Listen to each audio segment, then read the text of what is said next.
Hello there and welcome.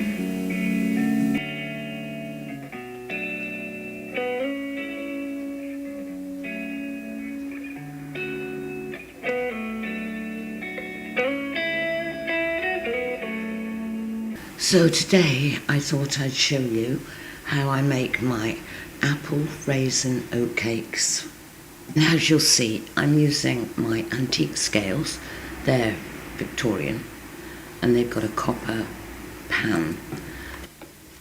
I always use a piece of kitchen towel over the copper so that we don't get any copper leaching into the food. And of course I'll leave the recipe in the description box so that you can maybe have a go at them yourself.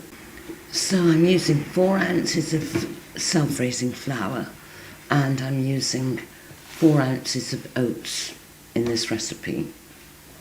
I rub in 4 ounces of butter and make it like a fine breadcrumb.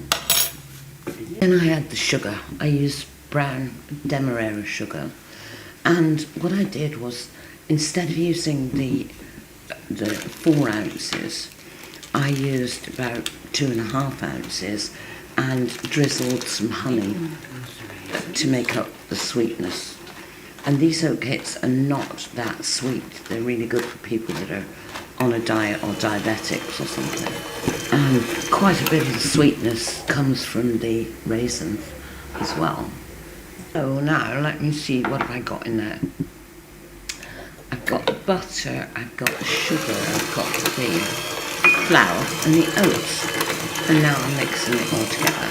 I've got raisins in there. Anyway, the raisins have also got a teaspoon of mixed spice and a teaspoon of baking powder. Oh, there's the raisins going in. Yeah, that's good. There's the apple going in, and that's just a few tablespoons really of apple, and 4 or 5 tablespoons of stewed apple. Used 1 egg, beaten and then some milk as well. You just have to do that by eye really. You have to just gauge the correct consistency of that. I don't want it too wet. It's got to still be firm.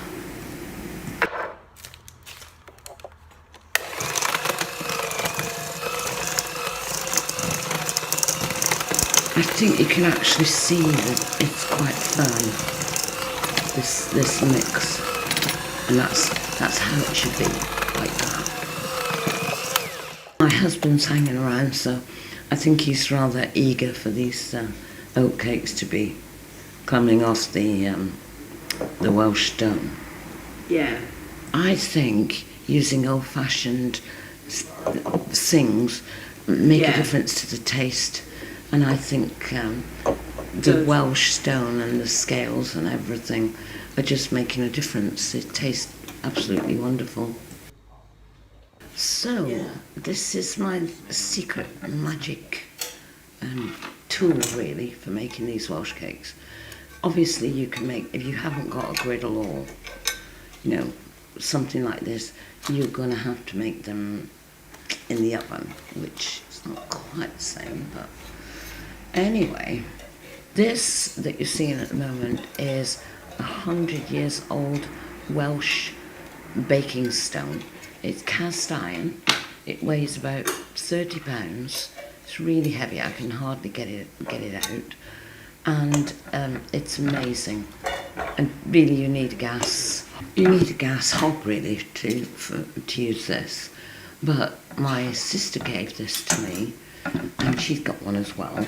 She lives in Wales, and she's got a Victorian house. And she found this in one of the outbuildings. So she gave it to me. We cleaned it up, and I use it all the time. It's just absolutely amazing. So here are the oat cakes cooking away, really lovely, smell delicious. That's me testing them. They've got to feel firm to the touch. And there they are on the old Welsh baking stone, which I wouldn't part with for the world. It's amazing. And there they are, delicious.